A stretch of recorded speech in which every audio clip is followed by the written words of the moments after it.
So, gentlemen. Yo.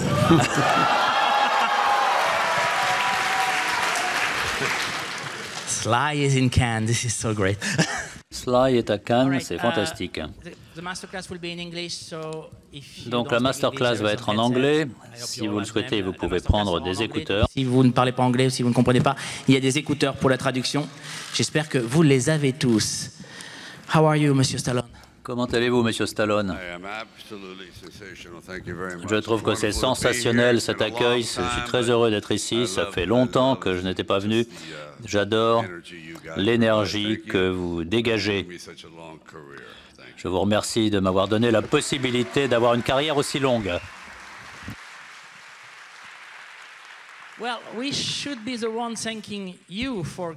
C'est à nous de vous remercier de nous avoir offert une telle carrière. Il y a Rocky, Rambo et beaucoup d'autres choses encore. J'ai regardé tous vos films et j'ai essayé de déceler un thème qui sert de fil conducteur entre toute votre filmographie. Il y a un thème qui m'a frappé, c'est ce qu'on retrouve dans tous vos films, c'est la résilience. C'est vrai pour Rambo, pour Rocky, mais dans tous vos films, ce qui compte, c'est la résilience. Pourquoi? Êtes-vous une personne résiliente? Oui, je pense qu'il y a quelque chose qui concerne la nature de l'homme, de l'être humain, l'homme, la femme, et qui concerne la résilience. On rencontre tellement de difficultés depuis des milliers d'années, des civilisations ont été détruites, mais elles ressurgissent. Je suis très heureux d'avoir pu présenter ce thème qui consiste à réagir, à se battre, à ne pas accepter la défaite. Alors, si vous avez trouvé que c'est un thème qui sert de fil conducteur à tous mes films, c'est intéressant.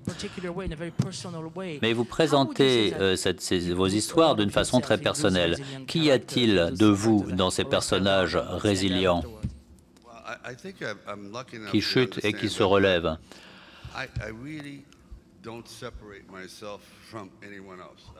Personnellement, je ne me considère pas comme différent de quiconque. Je pense que nous tous, nous avons un fil conducteur. Nous comprenons tous ce que veulent dire la crainte, la peur, la solitude, l'échec, les victoires. Et si on peut raconter cette histoire-là, alors tout le monde va se sentir concerné. Mais si vous êtes au-dessus des autres, si vous êtes au-dessus de la peur, etc., ça n'intéressera personne. Ça veut dire que vous n'êtes plus humain. Être humain, ça veut dire trouver le juste équilibre entre toutes vos faiblesses et avancer comme cela. C'est ça la vie. Chaque jour, on pense qu'il y a une journée qui est merveilleuse et puis on passe un coup de fil et toute notre vie change. C'est très intéressant. C'est une bataille constante. Lorsque je réussis, je suis content. Bien sûr, j'ai échoué aussi, ça c'est certain. Mais quand ça marche, avec les Rambo, les Rocky, avec ces personnages que j'aime parce que Rambo traite de l'aspect sombre de la nature humaine que l'on connaît, que beaucoup de gens connaissent. Et Rocky, c'est différent, c'est l'optimiste. Il a conscience qu'il n'est pas quelqu'un de particulier, mais il essaie de l'être. Donc, il y a l'optimisme d'un côté, le pessimisme de l'autre. Parlons du début de votre carrière. Avant Rocky, les choses n'ont pas été faciles pour vous. Vous avez eu beaucoup de problèmes pour y arriver. Avez-vous eu des doutes lorsque vous étiez jeune? Avez-vous pensé que vous n'alliez pas réussir en tant qu'acteur? Non, je ne le pensais pas. Je croyais être optimiste, mais je me suis rendu compte que j'ai des problèmes physiques. Ça a été difficile pour moi de parler, parfois, parce que j'ai eu un accident au moment de ma naissance. Donc, j'ai eu un problème à la bouche. Et donc, ça me fait parler avec une voix très, très grave. Donc, lorsque j'essayais de trouver du travail dans des publicités, les réalisateurs de ces publicités me disaient « Mais qu'est-ce que vous dites? Vous parlez quelle langue? On ne comprend rien. » Je savais que je ne parlais pas très bien, mais Arnold Schwarzenegger m'a dit « Mais t'as un accent en anglais. » Moi, j'ai un accent.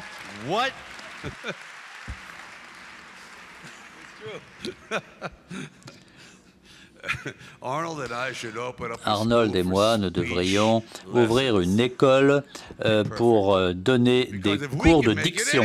Ce serait parfait. Donc, Rocky, il y a beaucoup de légendes, d'histoires sur la saga Rocky, sur le succès du premier film. Mais on a tendance à oublier à quel point le premier de la série était un film d'époque qui a marqué son époque. Avec les films d'auteurs des années 70 aux États-Unis, on cite beaucoup de films, mais ce n'est pas juste qu'on ne cite pas suffisamment Rocky. Est-ce que Rocky est un produit de son époque en termes de cinéma et sur le plan social aussi? Rocky, c'est un phénomène des temps modernes.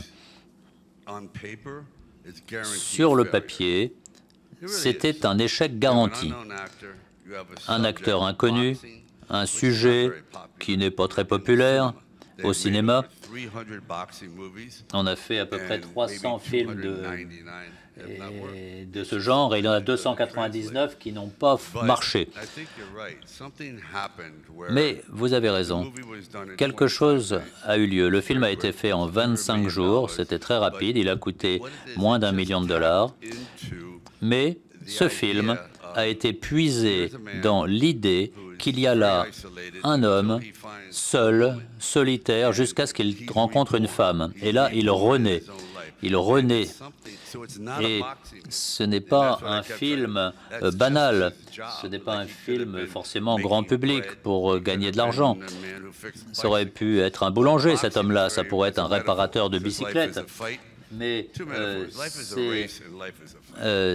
la vie, en fait, ça peut être un rêve, mais c'est aussi une lutte. Il y a tellement de films qui ont été faits sur la boxe. Eh bien, à l'époque, aux États-Unis, on était en 1976. C'était le deuxième siècle des États-Unis, le bicentenaire. Et donc, c'était très politisé à l'époque. Tout le monde parlait de politique, les chauffeurs de taxi, etc. Et moi, j'étais très naïf et j'ai fait Rocky, film optimiste.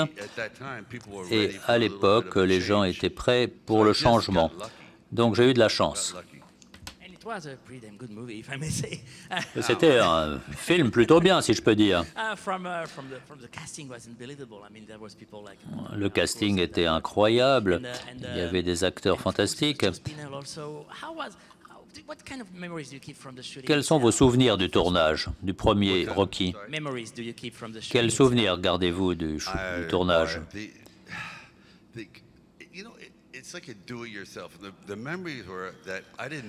C'était un petit peu comme du bricolage. Je ne savais pas ce que je faisais. Je croyais le savoir. J'expérimentais ici ou là, comme pour la boxe. Moi, je ne suis pas boxeur, il a fallu que j'apprenne. Tout le monde dans le film travaillait gratuitement, presque. Il n'y avait même pas de pièces pour se changer. On changeait nos vêtements à l'arrière d'une voiture. C'était un projet comme cela. Et le souvenir que j'en ai, c'est que quelque chose d'extraordinaire a pu sortir de rien.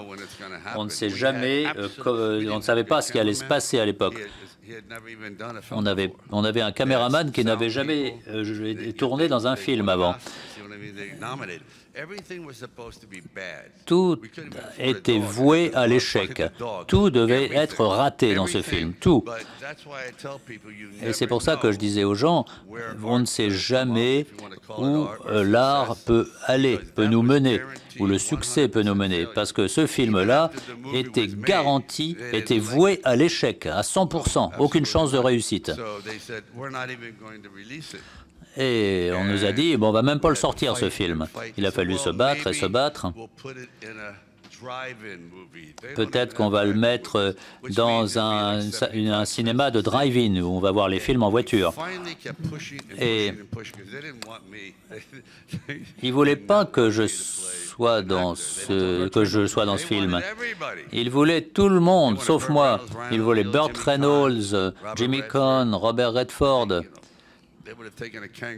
Ils auraient pris un kangourou à ma place. N'importe qui aurait fait l'affaire. Et ils étaient fâchés à la production. Ils me disaient, mais c'est qui ce Sylvester Stallone? Il a été dans un film intitulé The Lord of Flatbush. Et puis un jour, bon, ils ont dit d'accord, on va le prendre. Alors ils se sont dit, mais qui c'est le beau gars là, avec les yeux bleus, blonds? Et ce film, The Lords of Flatbush, c'était les mains dans les poches. Et donc, ils m'ont pris vraiment par hasard, par accident. Question suivante. Vous avez gardé les 2 tortues du film. Oui, effectivement, elles sont toujours en vie. Oui, elles sont des tortues qui ont 45 ans, même peut-être même 55 ans aujourd'hui, 55 ans.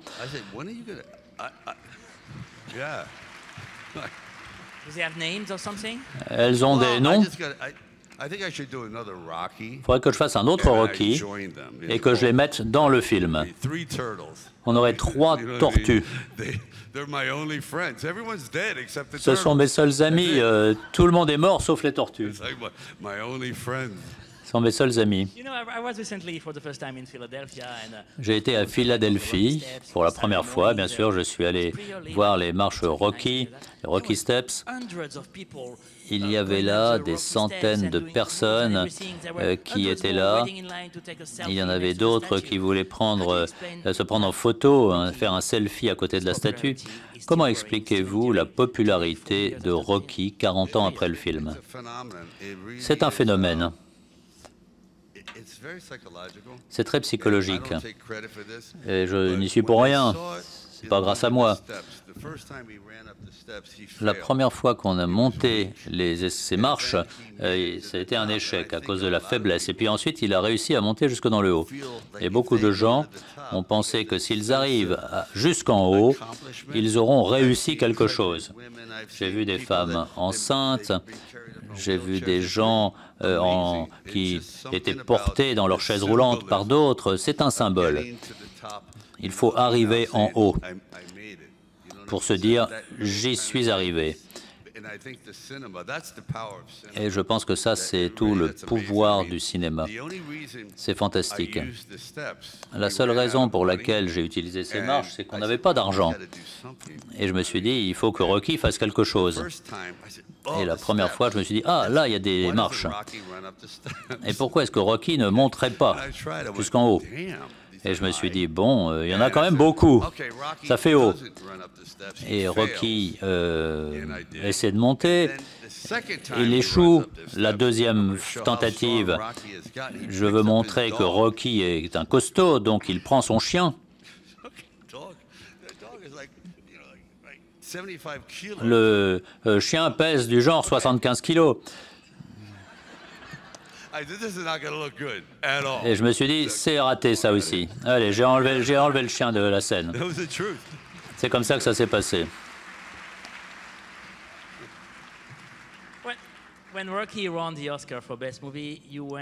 Lorsque Rocky a reçu l'Oscar du meilleur film, vous êtes allé sur scène et vous vous êtes dit « Je vous aime au nom de tous les Rocky du monde ». C'était en 1976. Pensez-vous qu'il y a encore beaucoup de Rocky dans le monde d'aujourd'hui et quel serait votre message à leur égard? Les Rocky et les Rockets et les Roxanne, la population continue à augmenter, la vie devient de plus en plus difficile et complexe. J'aime tous les Rocky du monde, mais la lutte devient plus compliquée qu'avant. C'est un défi plus grand.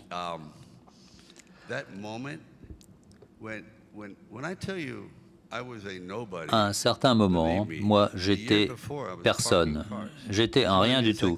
L'année avant Rocky, je travaillais dans un parking. Je garais des voitures. Et c'est extraordinaire de voir avec quelle rapidité votre vie peut changer. J'avais une centaine d'idées, de mauvaises idées, et j'en ai eu une bonne. Il suffit d'une bonne idée, et les échecs vous rendent plus intelligent. Les échecs vous rendent plus intelligent. Parfois, le succès vous rend plus stupide, parce que vous pensez que vous n'avez plus rien à apprendre. Les échecs, ça vous rend plus intelligent. On se rend compte maintenant, je vais faire comme ci, comme ça, j'ai appris ceci, cela. Ma fille voulait être écrivain. Et je lui ai dit non, non, non, ne sois pas écrivain. Écrire, c'est une horreur. Écrire, c'est tellement difficile. Bien sûr, on peut avoir du succès avec ça, quand ça marche. Mais c'est se taper sur les doigts. Vous êtes là face à votre feuille de papier, c'est un défi. On ne parle pas de taper à une machine ou à l'ordinateur, on parle d'écrire. C'est difficile, c'est précis, c'est un effort qui demande d'écrire, ensuite de réécrire et de réécrire sans cesse. Et au bout d'un moment, on se dit, ça y est, j'ai réussi, j'ai trouvé. Et puis le lendemain, vous avez quelqu'un qui vous dit, mais qui est l'imbécile qui a écrit ça? C'est horrible. Et donc, je vous recommanderais de ne pas être écrivain, sauf si vous avez l'âme pour ça. Moi, j'écris, j'ai une écriture assez grande et à la fin de la journée, quand j'écris, eh bien, j'ai du mal à écrire. C'est dur pour la main. Et j'ai écrit des centaines de cahiers. Pour chaque œuvre que tu vas écrire, pour chaque mot que tu vas écrire, tu vas peut-être en écrire 500. Non, ne fais pas ce boulot. Un mot écrit, c'est une chose excellente, importante, mais bien sûr, réaliser cela, faire un film, c'est un style de vie. Réaliser, c'est une réalité, tout le reste est irréel. On rentre chez soi, on se dit, mais je suis où là? Dans notre esprit, on n'est plus là. Quand ça marche, c'est fantastique. Quand ça marche pas, bon, ben, on l'accepte.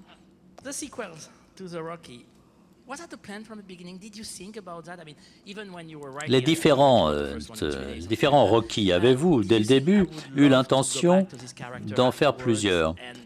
Et est-ce que vous vous êtes dit dès le début que vous aimeriez approfondir un peu plus ce personnage? J'ai été parfois critiqué par le fait qu'il y avait des suites. On regarde le seul fichu show pendant 10 ans et on l'aime encore, par rapport à faire un film qu'une seule fois. C'est vrai, certains films n'ont qu'une version, mais il y a des personnages qu'on voit au début de leur vie d'adulte, et c'est un challenger, il perd, c'est un raté, et puis le voilà qui revient, il a des problèmes, et puis la peur s'en mêle, puis il se marie, etc. Donc, quand j'ai écrit Rocky, c'est un peu présomptueux de ma part de le dire, je l'ai écrit comme une série en 3 parties. À l'époque, je n'avais pas de travail, et je suis arrivé voir des gens, j'ai dit, voilà vos 3 prochains films. Même chose avec Rambo. Personne ne voulait de Rambo. J'étais le dernier choix. Tout le monde trouvait des excuses pour ne pas prendre Rambo. Le personnage était une sorte de sauvage. Il tuait tout le monde, hommes, femmes, enfants. C'était une sorte de monstre. Et si ce n'était pas un monstre, si c'était un homme qui a le cœur brisé, qui revient en Amérique et qui est rejeté, un petit peu comme James Dean par exemple, et ça c'est une bonne histoire. Mais à part ça, l'histoire était négative, plutôt mauvaise.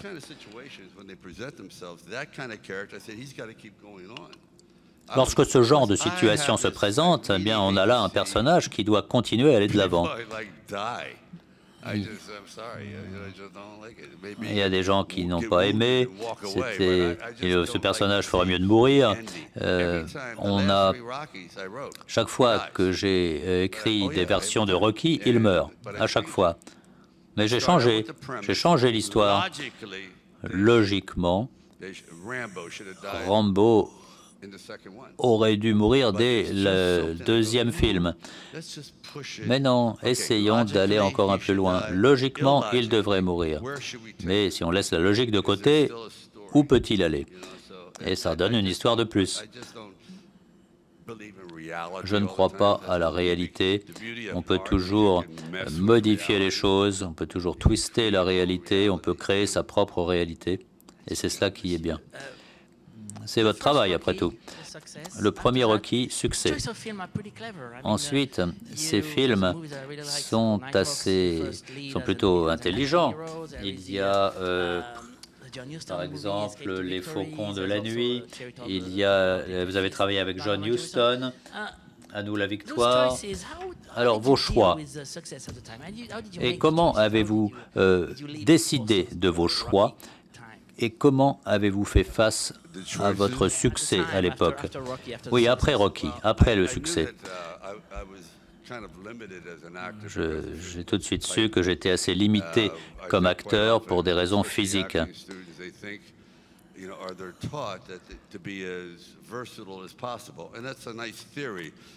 Dans les écoles d'acteurs, on vous enseigne à être versatile, mais c'est de la théorie. En réalité, il y a des choses qu'on fait bien. Quelqu'un d'autre peut faire quelque chose d'autre, mais il ne fera pas ce que moi je peux faire. C'est ce qui fait que c'est très intéressant.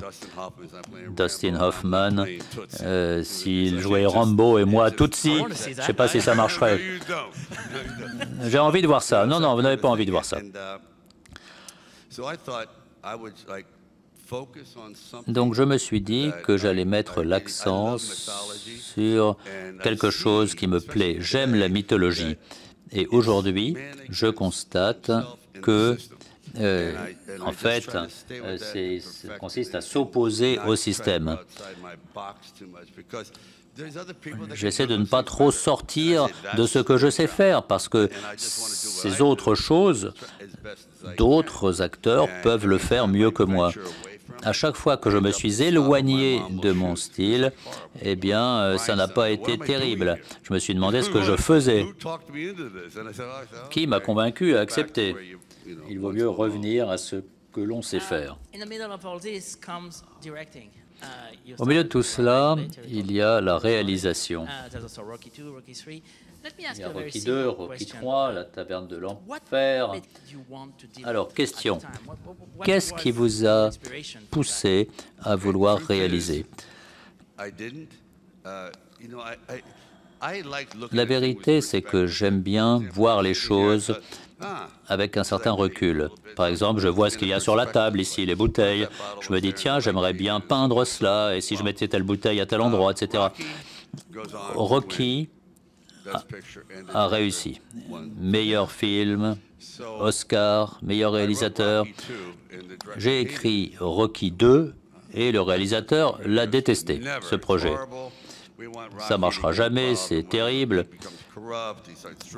On voudrait que Rocky devienne corrompu. Non, moi, j'étais pas d'accord. C'était pas la voie que Rocky devait suivre. Donc, je n'ai pas envie de faire ce film. Et le réalisateur a laissé tomber. Et je me suis dit, bah, pourquoi je ne le ferais pas moi-même, la réalisation?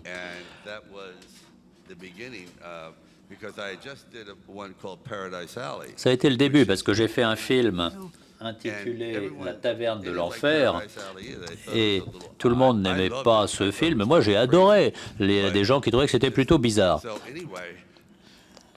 Et quoi qu'il en soit,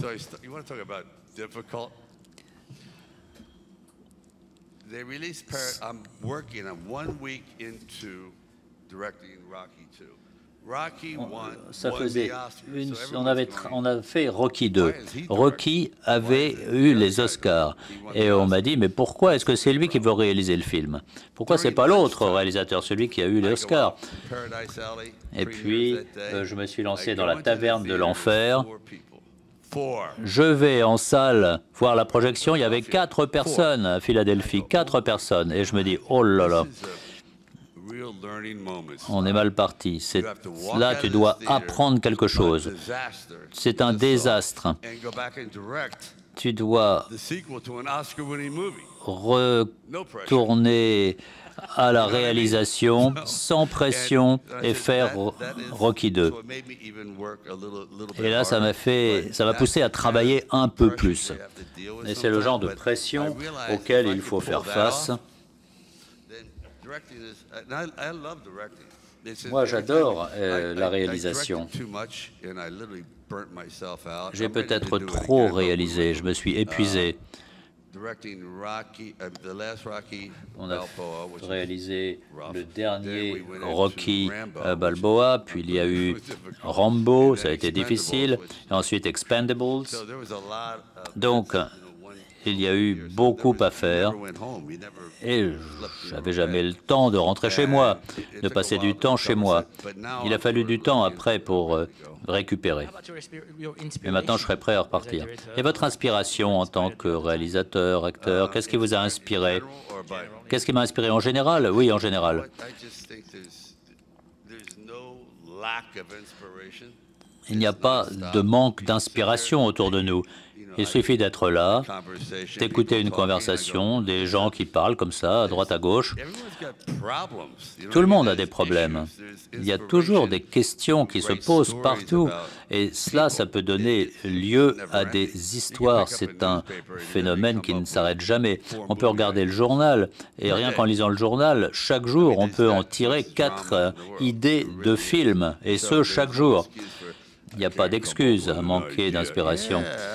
Par exemple, je n'arrive pas à trouver de nouvelles idées. Eh bien si, on peut trouver. Il y a des nouvelles idées partout autour de nous. C'est le drame humain et c'est inépuisable. Y a-t-il des acteurs que vous prenez en exemple?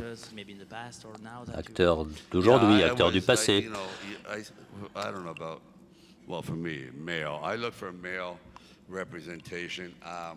Moi, si je pense à des acteurs, hommes, le premier acteur qui a vraiment attiré mon attention, c'est Kirk Douglas.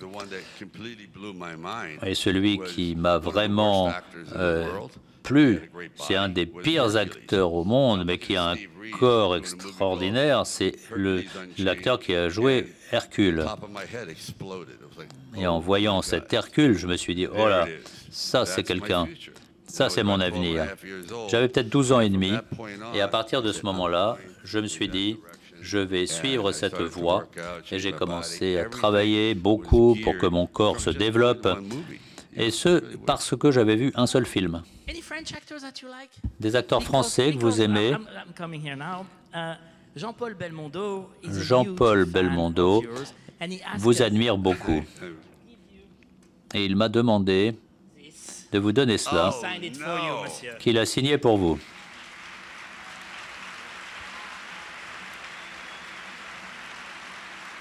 Yo, Paul! He really signed it for you. No, he's a really big fan. He did. I wanted to do the remake of Borsalino like 100 times. Moi, j'aimerais faire un remake de Borsalino. Je ne l'ai jamais fait. Oui, vraiment? Vous pouvez nous en parler? Alain Delon, à l'époque, il n'a pas été facile de se mettre d'accord. Il y avait avec Kurt Russell, par exemple. Enfin, ça, c'était il y a longtemps, il y a peut-être 20 ans. Mais j'adore Borsalino, j'adore la musique. Je l'écoute souvent. La réalisation. J'ai vu les films que vous avez réalisés et votre style de réalisateur devient de plus en plus précis. Vos personnages sont de mieux en mieux définis. Alors, pour ce qui est des scènes de boxe, il y a peut-être des gens qui vont hurler dans la salle, mais pour moi, il y a 2 façons de réaliser des scènes de boxe. Il y a Raging Bull et il y a Rocky 4. Quelle a été votre approche de ces scènes? Je ne parle pas sur le plan technique, mais sur le plan philosophique.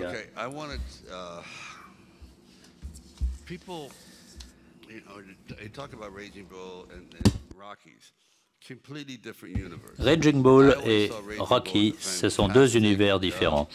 Raging Bull est une biographie fantastique sur l'homme. Rocky IV parle d'une bataille. Il faut trouver un super être humain comme opposant, quelqu'un qui a une telle stature qu'il puisse réussir. Je pensais au départ trouver quelques acteurs à la stature de géants. Et puis, il y a Dolph Lundgren qui est venu et je l'ai tout de suite détesté. Je me suis dit, mais pourquoi je le déteste autant? En réalité, c'est parce qu'il est parfait. Il est parfait. Et j'imaginais qu'en tant qu'athlète, ils allaient pouvoir trouver quelqu'un de parfait, indestructible, des épaules, des bras, etc., de géant. Enfin, il y avait tout ce qu'il fallait. Et Rocky, lui, il est plein de défauts. Il est petit, il est moins costaud, etc. Donc, il fallait créer ce match, cette lutte. Et il a fallu des mois et des mois et des mois de répétition. Parce que ce match que vous avez vu, il a été tourné en 2 mois.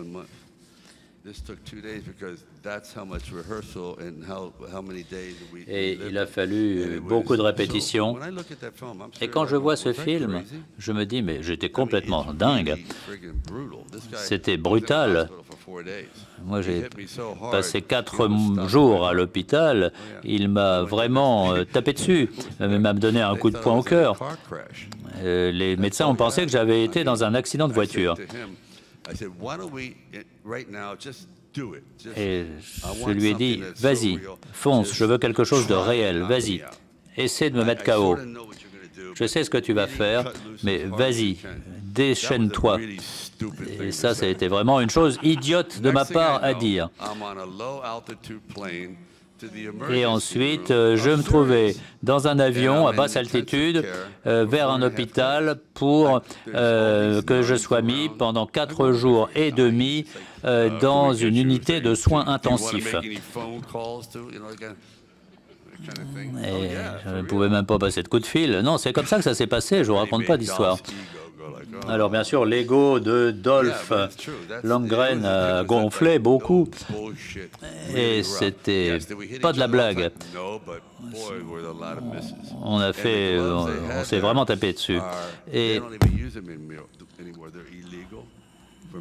d'abord, les gants de boxe, on les utilise plus maintenant parce que c'est devenu illégal. Et puis, en fait, ces poings ne sont pas si forts que ça, mais avec les gants, ça faisait mal. Donc, je me suis dit que j'allais jamais recommencer. Et dans Rocky IV, les gens se disent c'est du montage. Ça devait être du montage au départ. Moi, je voulais faire un film avec du montage. On sait ce que sont ces personnages. On n'a pas à expliquer qui est Rocky. On en est au 4e Rocky. Mais néanmoins, je voulais montrer le cheminement du personnage, les histoires d'argent, de richesse, les peurs, etc., qui est Dolph Lundgren, etc. Donc, par les critiques, j'ai été démoli, mais financièrement, ça a été l'épisode le plus couronné de succès. J'adore tout, sauf ce robot vraiment stupide. Je ne sais pas d'où est venue l'idée. Je me suis dit, pourquoi avoir un aspirateur qui parle? C'est facile de m'impressionner. J'étais dans une pizzerie et il y avait ce robot qui disait « achetez de la pizza, achetez de la pizza, achetez de la pizza ». Et je me dis « c'est pas mal ça ». Et puis je ne me rendais pas compte qu'il y avait quelqu'un dans une salle à côté qui disait « achetez de la pizza, achetez de la pizza ». Je me suis dit je vais mettre cette idée dans mon film ». C'est la vraie vérité. J'avais ce robot complètement crétin dans le film et il ne faudrait plus en parler. On n'en parle plus d'ailleurs dans le film, il disparaît. je me suis fait avoir.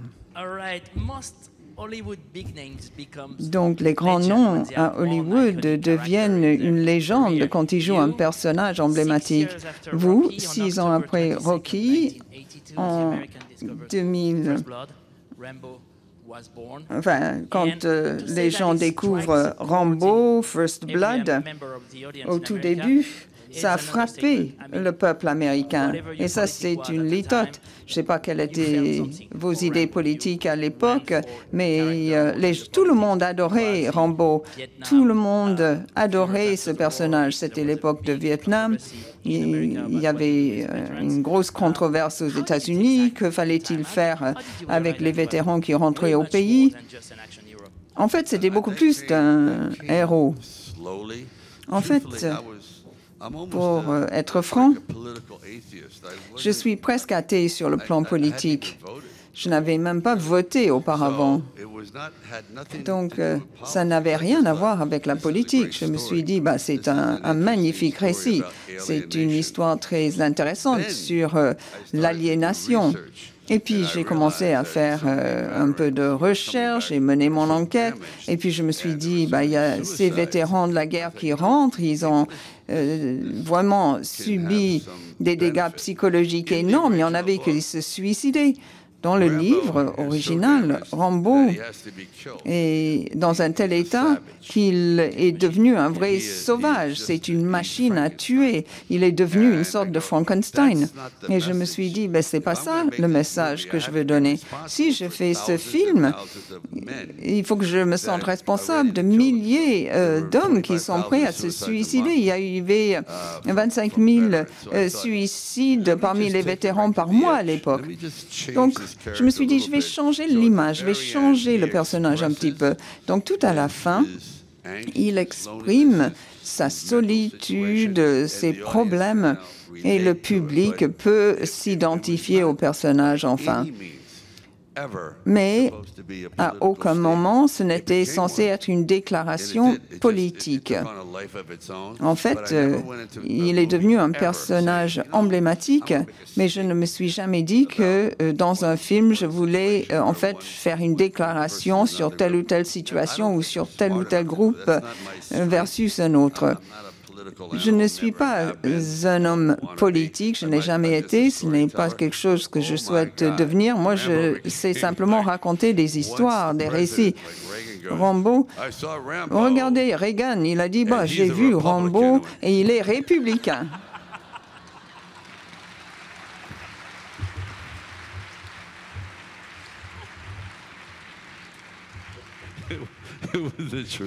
Franchement, c'est la vraie vérité. Donc peut-être qu'il s'est transformé en républicain, je ne sais pas. Dans chaque film Rambo, il ne rentre jamais à la maison. Il va en Afghanistan, il va par-ci, il va par-là. Mais à un moment donné, il rentre à la maison. Mais dans un sens, il n'y arrive jamais, si vous voyez ce que je veux dire. Il est là sans l'être. Et en fait, tout le récit tourne autour de cette idée. Il se rend compte dès qu'il franchit la porte, il se rend compte qu'il ne maîtrise plus la situation. C'est le monde qui maîtrise les gens. Vous avez raison sur le plan politique. Mais quand on a vu les Rocky dans les années 80 et les Rambo depuis l'Europe, il représentait l'Amérique de l'époque, vue de l'étranger. Comment est-ce que vous avez géré cette image à l'étranger? En fait, c'était quelque chose d'assez controversé. Je n'ai jamais rien pris de façon trop personnelle. Les gens disaient, Rocky, il est vraiment très à droite. Rocky, c'est juste un homme simple qui a grandi avec cette mentalité parmi des gens comme ça. C'était comme ça à l'époque, d'ailleurs. Les gens, ils étaient très patriotiques. Lui, il a grandi à cette époque-là. Donc, il était comme ça, sans comprendre. Ce n'est pas un animal politique. Il s'entoure d'un drapeau, il pense qu'il fait bien. Il en est ravi, mais il ne le fait pas du tout pour se montrer. C'est un peu comme les athlètes ou les boxeurs. Quand un boxeur gagne, il montre le drapeau du pays. en disant, voilà, nous sommes mieux que vous. C'était comme ça à l'époque. C'est ce qu'on leur avait appris à faire pendant des années et des années. Donc, en fait, pour moi, ce n'était pas donc une sorte de confrontation d'idées politiques. Parlons de votre corps. Quoi? Ben, ce qu'il en reste. Pour le troisième Rocky et le deuxième Rambo, vous avez travaillé votre corps. Vous êtes peintre, vous êtes artiste. Est-ce que vous avez le sentiment que vous faisiez de la muscu? En fait, à un moment donné, vous aviez 2,8% de graisse seulement. Est-ce que vous avez travaillé votre corps un petit peu comme un artiste travaille une sculpture? Oui, absolument. J'avais le sentiment que si on commence à transformer son corps, et ça je l'ai trouvé, en fait, quand on commence à changer son corps, on finit par réagir différemment. Ça change votre personnalité. À un moment donné, on se sent en hyper bonne forme et on a envie presque de se promener tout nu pour montrer son beau corps. On devient très narcissique. Où on se dit, voilà, je vais porter un poncho aujourd'hui. C'est un petit peu comme ça comme j'ai abordé ce travail. C'était un peu vain, un peu vaniteux, mais c'était une façon de se préparer pour le rôle. Quand on commence à transformer son corps, dans Copland par exemple, vous voulez changer votre vie, il suffit de bloquer une oreille avec un peu de silicone. Je n'entendais plus rien de l'oreille gauche. Ça change sa vie. Ça change la vie de quelqu'un. On se sent très isolé. On se penche vers l'avant pour entendre ce que disent les gens. On est toujours mal à l'aise. Il faut lire les lèvres. Donc ça a changé, ça a transformé mon jeu d'acteur. J'étais constamment en train de me tourner. Vous voyez, ce genre de choses. Donc, c'est ce que j'ai fait chaque fois. Pour le dernier Rambo, normalement, je pèse 180 livres et je pesais peut-être 250. Je me suis dit que Rambo était devenu une véritable bête. Il n'était plus homme, il était devenu bête. Animal sauvage. Il était comme une chose qui vivait. Et quand il voit la fille, il retrouve une certaine humanité. Mais sinon, il est devenu comme une bête sauvage. Quand il dit « fuck the world », il s'en fiche, il s'en fout. Il travaille avec des serpents, des choses très dangereuses qui font peur. Franchement, j'avais vraiment pris trop de poids. J'étais devenu énorme. Mais c'est vrai, ça c'était autre chose encore. Il fallait justement que je change le personnage. Dans une interview, vous avez dit qu'entre 85 et 95, vous étiez en état de cruise control. Qu'est-ce que vous entendiez par là exactement? Il y avait Demolition Man, par exemple, et plein de choses. Et je me suis dit, comment il fait? Mais vous n'avez pas beaucoup écrit, vous n'avez plus écrit du tout. On avait l'impression que vous hésitiez à prendre des risques à ce moment-là. Est-ce que vous savez maintenant pourquoi ça s'est produit?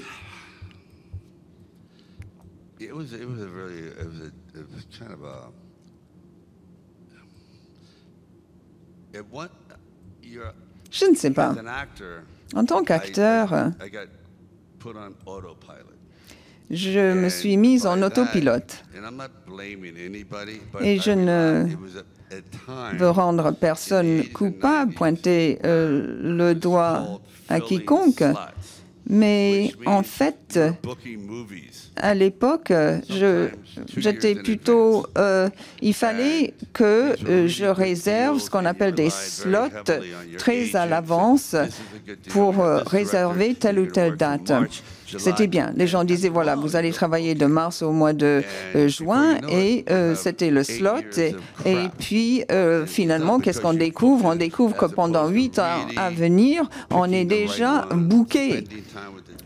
On n'a plus de temps pour soi. Et il y a plein de n'importe quoi dans les années 80-90. Il y a plein de junk, de choses sans valeur. C'était comme ça, le business à l'époque, l'industrie. On était réservé très très longtemps à l'avance. Et la star, c'est lui qui dictait la situation. Tout ce qui comptait, c'était le film. Si le film était bon, c'était parfait. Les gens se fichaient pas mal. À l'époque des acteurs, ils voulaient simplement que le film marche. Et il suffisait de mettre une star dans le film et le film allait être un succès. Ce n'est plus tellement le cas maintenant. Il faut que le film soit bon. Mais à l'époque, là, il fallait juste remplir les slots, remplir les intervalles de temps, booker les gens. Maintenant, les choses ont bien évolué. Oui, j'ai beaucoup de regrets par rapport au passé. Parfois, il y a des films que je regarde. Vous pouvez juste arrêter. Moi, je suis obligée de regarder jusqu'au bout. Ma fille me dit, mais pourquoi tu as joué dans des films tellement horribles, tellement minables? Et je dis, mais toi, tu es juste ado, tu es trop jeune. Ferme-la.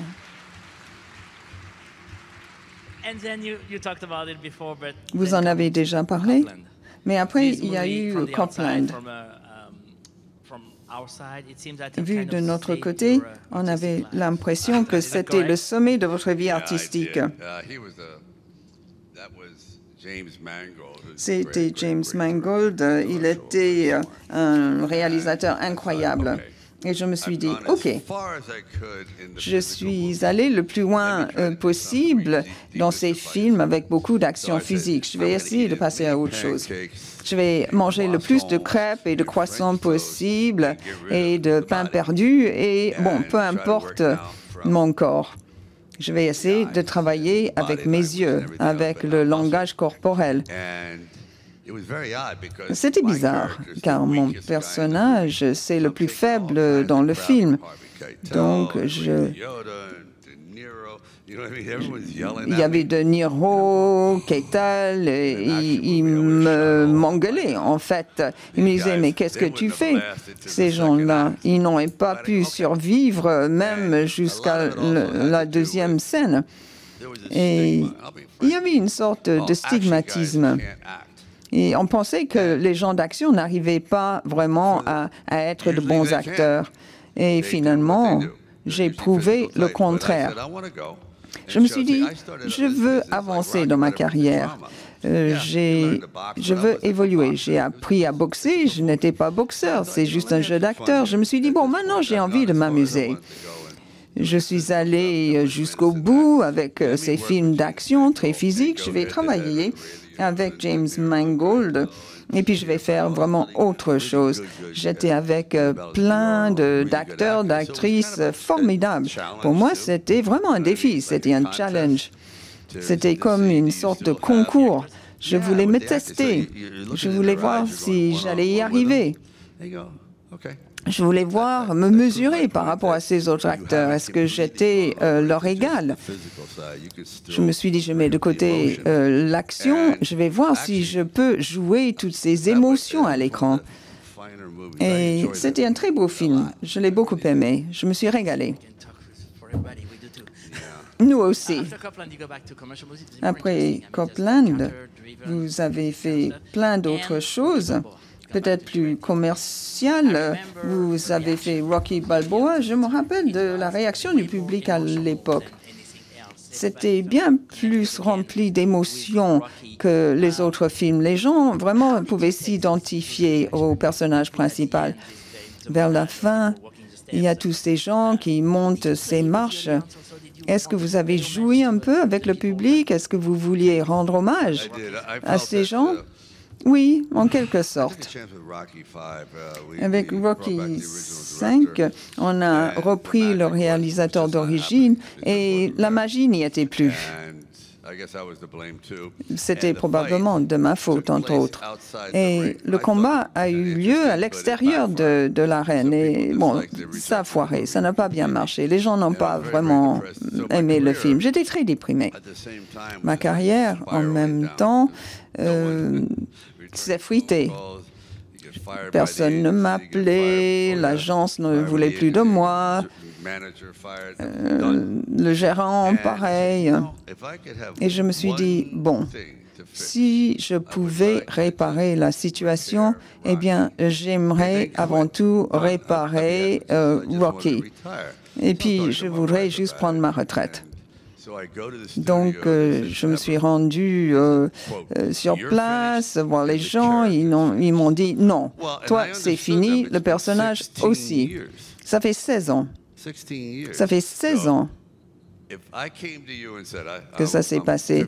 Si je venais vous voir en disant j'ai 59 ans, je veux jouer un personnage de boxeur, le dernier film qu'on a fait a été un véritable désastre.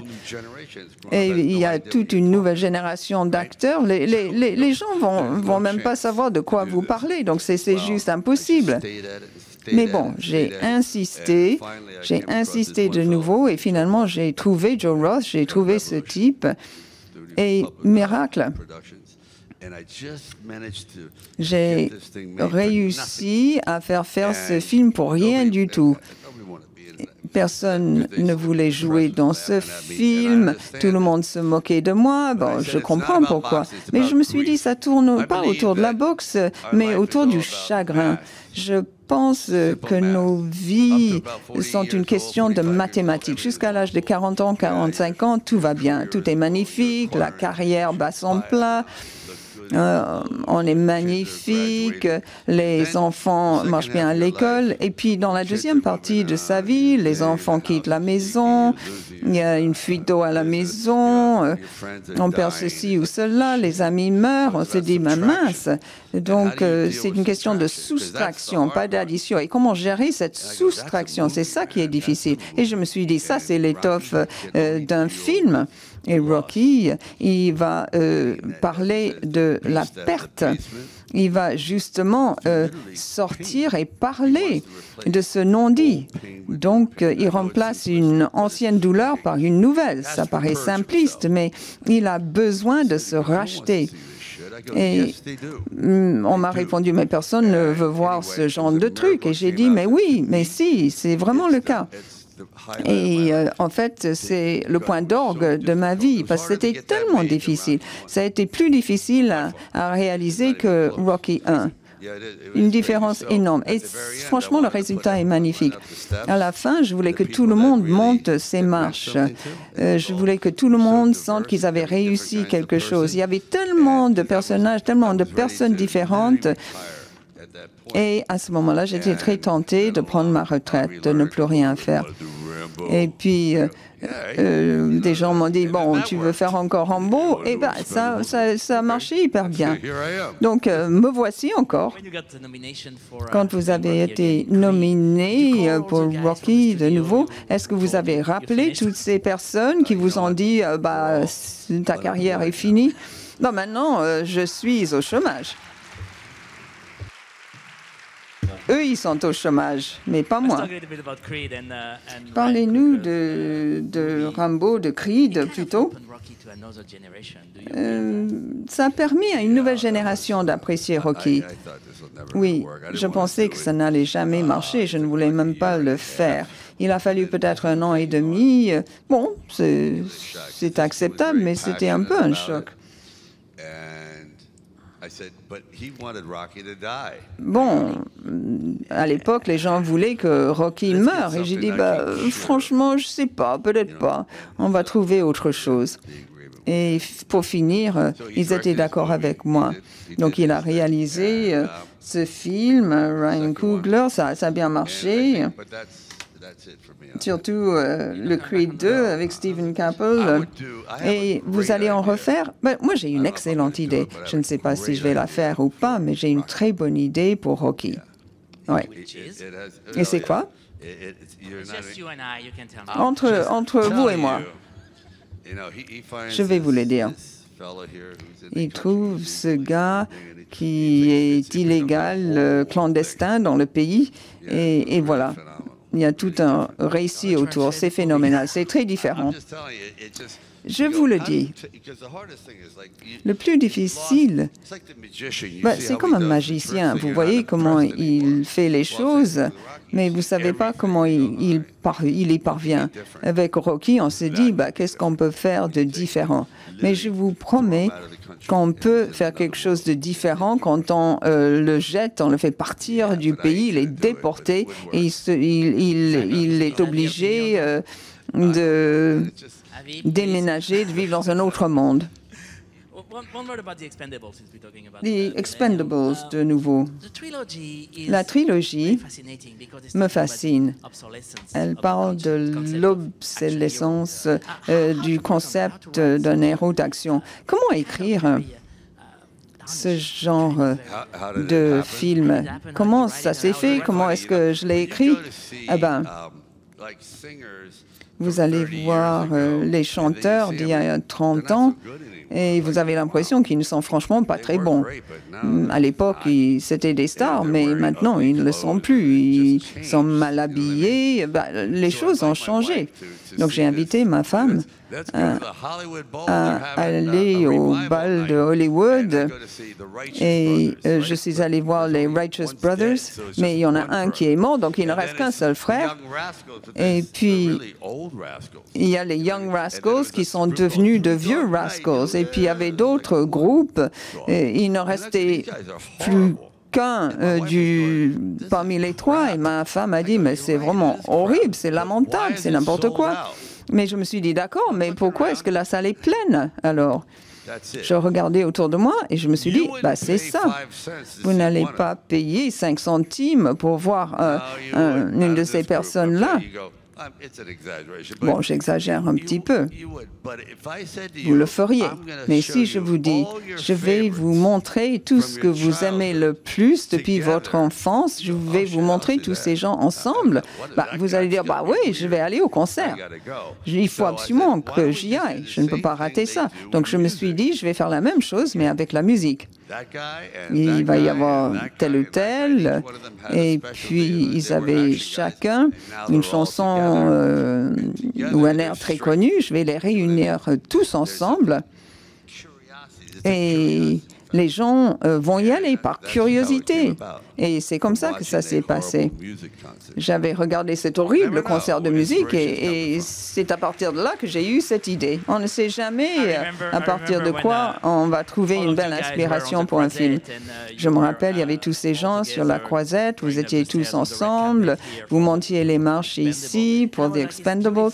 Et je me suis dit, c'est magnifique, mais en même temps, c'est le héros à l'époque où j'étais adolescent et ils sont plus vieux maintenant. Vous voyez souvent cette réaction-là chez les gens? Oui, vieillir, c'est vrai. Parfois, on a le genou bloqué, on est tous comme des handicapés. Mais bon, ça peut faire partie du récit, de l'histoire aussi, même avec Rambo. Je ne peux pas prendre ma retraite. J'ai eu peut-être une trentaine d'interventions chirurgicales. Je suis comme un homme bionique. J'ai été opéré de l'épaule, du rachis. En fait, il faudrait me mettre un peu d'huile le matin pour que je puisse me lever et marcher. Mais ça fait partie de la chose. Il faut l'accepter. Il faut se dire, oui, voilà, ce sont mes blessures de guerre, il faut faire avec. Je me sens bien. Même si, j'ai plein de problèmes. Bon, c'est sûr qu'on vieillit. Il faut juste l'accepter. Les gens, quand ils me le disent, oui, peut-être je ne suis plus le plus fort ou le plus rapide. Et c'est ça. C'est vrai aussi de Rambo. Je ne suis plus l'homme que j'étais il y a 30 ans avec toutes les cascades qu'il faisait. Mais j'ai ma tête. J'ai beaucoup de connaissances. J'ai ma stratégie. C'est comme les boxeurs plus expérimentés. Un combattant de 35 ans, il a acquis une belle expérience. Il est peut-être en fin de carrière, mais il en sait des choses. Donc, pourquoi choisir quelqu'un de plus jeune? Parce que celui de 35 ans, il sait plein de choses, il a une belle prestance. Même chose, quand vous êtes plus âgé, vous êtes un homme d'action, il ne faut pas faire semblant d'être plus jeune. Sinon, le public n'est pas dupe. Donc, par rapport à Arnold et d'autres films, est-ce que vous aimez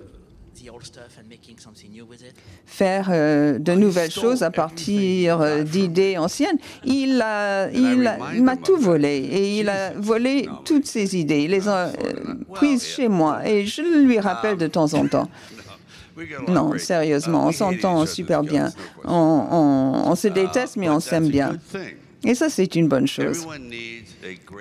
On a tous besoin d'un bon concurrent.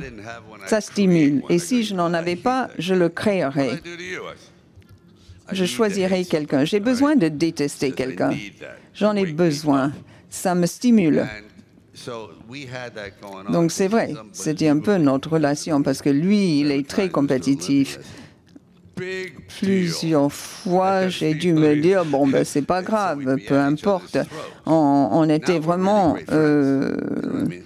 l'un contre l'autre. Maintenant, on est devenus des amis. On n'est plus des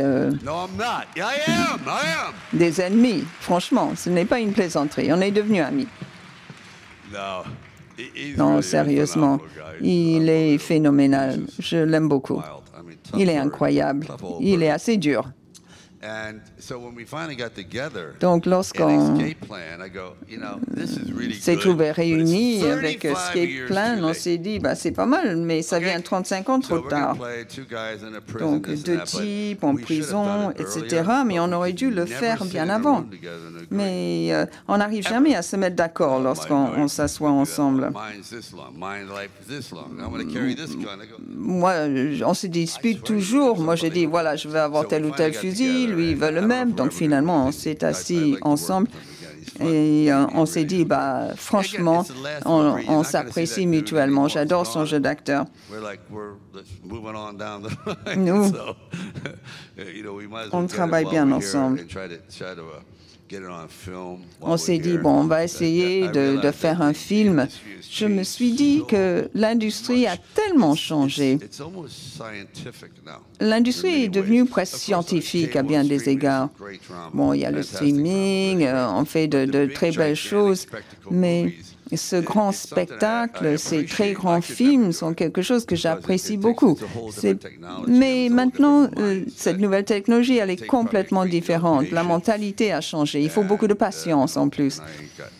Et moi, je n'en ai pas du tout. Moi, je veux que les choses se fassent à l'instantané. Ce soir, on va voir les premières images de Rambo The Last Blood. Le film va sortir au mois de septembre, je crois, aux États-Unis. Est-ce que vous voulez nous parler de ce film? Eh bien, il est rentré à la maison à la fin du dernier film. Il rentre à la maison. On voit le nom Rambo sur la boîte aux lettres. Et le nouveau film part de là. Il y a un grand orage vraiment impressionnant et j'essaie de sauver des gens. Tout d'un coup, il y a une inondation subite. Il faut aider les gens à évacuer la zone. Et puis on voit Rambo à cheval. Et il essaie de sauver les gens parce que lui, il a cette culpabilité en tant que survivant. Il a perdu tant d'amis au Vietnam alors que lui, il a survécu. Il souffre donc du stress post-traumatique et donc il essaie de sauver les gens. Mais c'est dur, c'est compliqué. Il rentre à la maison, il a ce magnifique ranch, mais il vit sous terre. Il y a des kilomètres de tunnels et c'est comme ça qu'il essaie de gérer son dilemme. Il vit littéralement sous terre. Il a ce ranch, mais il était dans un tunnel au Vietnam et il trouve une certaine sécurité, une certaine tranquillité dans ces tunnels. C'est puissant. Et il a une famille adoptive. Il y a donc quelqu'un qui garde la maison, qui a une petite fille. Rambo, c'est un petit peu comme le père. Il remplace l'image du père. Et cette jeune fille, ensuite, trouve son vrai père et elle veut le retrouver au Mexique. Je lui dis, non, mais s'il te plaît, ne le fais pas. Et malgré ça, elle le fait quand même. Il arrive des choses épouvantables.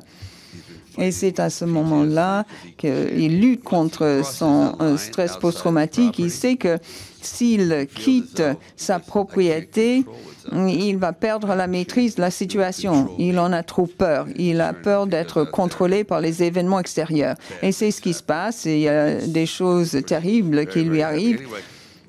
Bon, c'est assez lourd. Nous, on l'aime, on l'adore, ce film. Et il va y avoir vraiment des événements incroyables dans ce film. Il y a beaucoup de gens qui sont blessés dans ce film. Donc on va laisser la salle poser des questions dans quelques minutes. Monsieur Stallone, votre carrière s'étend désormais sur plus de 40 ans. Vous avez joué dans 60 villes, si je ne me trompe. Vous en avez réalisé 8. Est-ce que vous vous posez la question de ce que vous allez laisser?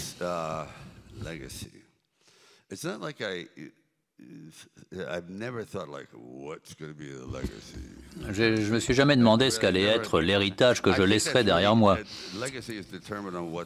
L'héritage, en fait, c'est au public de le décider.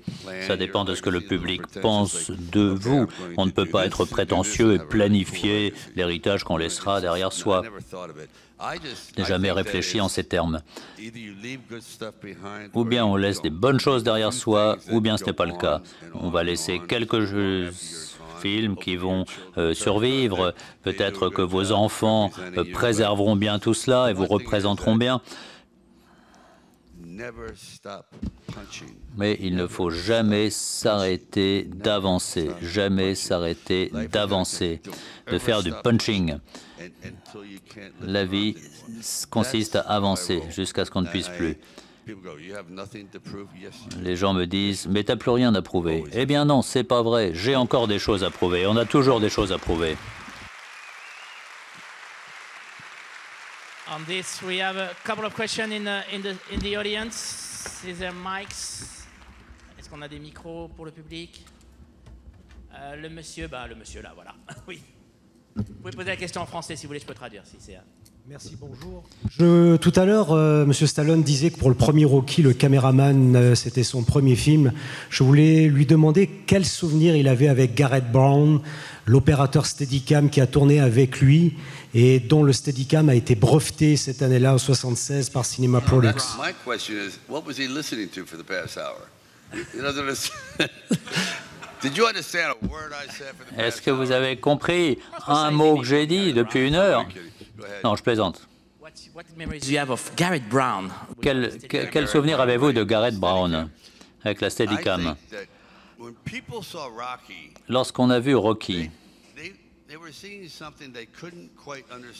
ils voyaient quelque chose qu'ils ne comprenaient pas bien, parce qu'on avait une chose qui s'appelait la Steadicam. C'était la première ou une des premières fois que c'était utilisé. Et sans savoir ce qui se passait, les gens se disaient « mais comment est-ce qu'il marche si vite dans les rues? Comment est-ce qu'il monte les marches si vite ?» etc. Ça crée quelque chose d'unique pour un film aussi peu cher. Et Gary Brown a fait quelque chose de phénoménal de ce film. Une autre question, juste ici.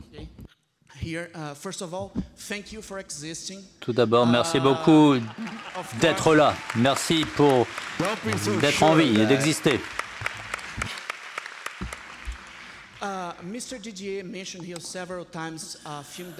Didier a mentionné plusieurs fois un film populaire en Amérique latine, le film intitulé Cobra. Le film Cobra. Le film Cobra. Cobra, c'est un des films au sujet desquels je me dis, mais si Bruce Springsteen avait un fusil, essayons de mettre les deux choses ensemble.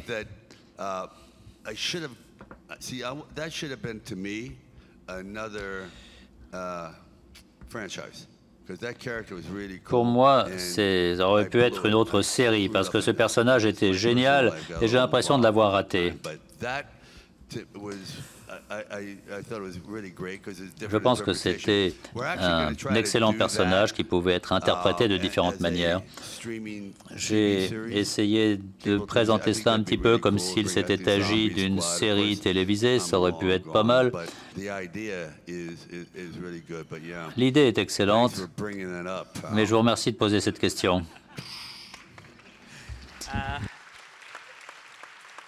Right here, third row. If we can have the mic, stand up et levez-vous et parlez fort. The mic is coming. Question d'Italie. Parlons de la nuit des Oscars. C'est un excellent film, mais est-ce qu'au final, puisque Rocky a perdu, est-ce que vous l'avez bien accepté? Est-ce que vous pensez que l'Académie va vous donner un Oscar pour votre carrière dans quelques années? Je n'en sais rien du tout. Est-ce que je suis amer, fâché? Eh bien oui. Non, c'est pas vrai. J'ai l'impression que le personnage de Rocky est proche de la victoire, mais il ne gagne pas à chaque fois. Il continue à essayer d'avancer.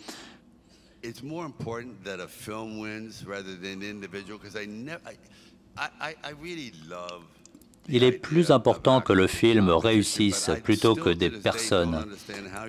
J'aime bien cette idée de compétition, mais il nous faut 5 acteurs, à moins qu'on ait 5 acteurs qui jouent le même rôle. Comment peut-on savoir qui joue mieux Hamlet, par exemple, de Shakespeare? Si on avait 5 films différents, 5 thèmes différents, lequel est le mieux avec 5 thèmes différents? Ils sont tous bien.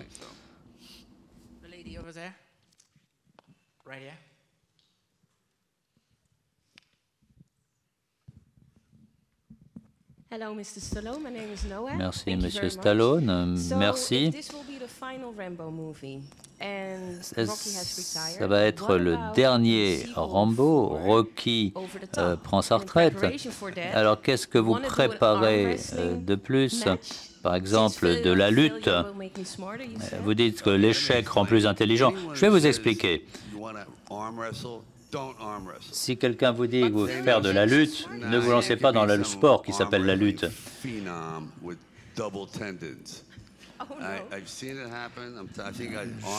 Je vous dis qu'on peut se casser les bras avec ça. Mais je vais vous dire quelque chose sur la dernière chose de quelque chose. Je pensais que Rocky 3, ça allait être le dernier. Donc moi, je ne sais rien quant à l'avenir. Si ça marche, je continuerai. Parce que j'apprécie ce que je fais.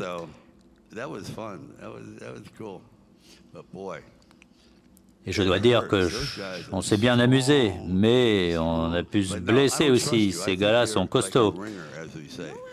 Mais je ne vois pas les choses comme si j'étais un lutteur. Je vous ai posé une question, je ne veux pas vous mettre mal à l'aise en public. Oui, ça m'est déjà arrivé. Je ne vais pas citer certains acteurs, mais j'ai vu des acteurs vraiment détruire les choses. Encore 2 questions, une ici. Ouais, Didier a évoqué tout à l'heure le film de James Mangold de Copland, où vous livrez une performance inhabituelle.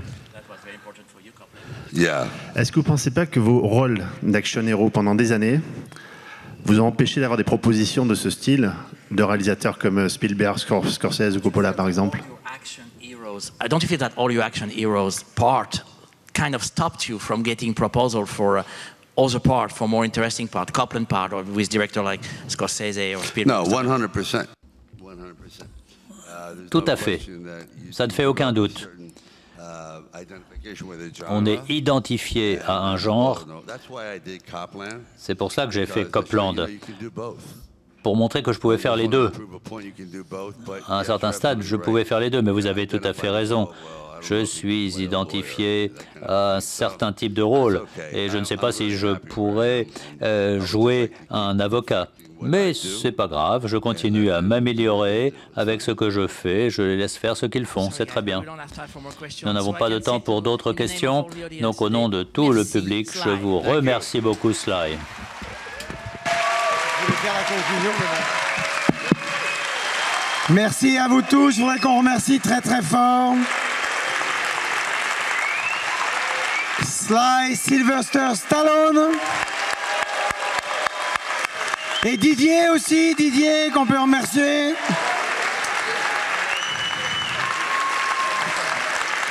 Ce soir à 22 h dans la salle Lumière pour l'avant-dernière séance du festival. Et je voudrais remercier très fort Sylvester Stallone.